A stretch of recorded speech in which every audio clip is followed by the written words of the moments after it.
ನಮಸ್ಕಾರ ಸ್ನೇಹಿತರೆ. ಈ ಪುಣ್ಯಕ್ಷೇತ್ರದಲ್ಲಿ ನಿರ್ಮಲವಾಗಿ ಹಾಗೂ ಶಾಂತವಾಗಿ ತುಂಗೆ ಹರಿಯುತ್ತಾಳೆ.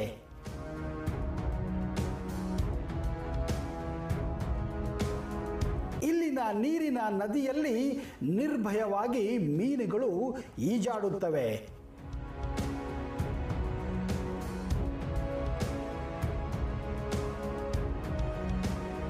ಇಲ್ಲಿ ಇಷ್ಟೊಂದು ಮೀನುಗಳಿದ್ದರೂ ಸಹ ಯಾರು ಬಲೆ ಹಾಕಿ ಹಿಡಿಯುವುದಿಲ್ಲ.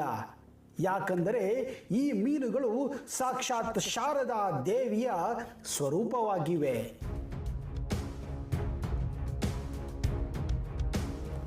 ನಿತ್ಯ ಈ ಮೀನುಗಳಿಗೆ ನೈವೇದ್ಯ ಕೂಡ ಹಾಕಲಾಗುತ್ತದೆ. ಜೊತೆಗೆ ಭಕ್ತಾದಿಗಳು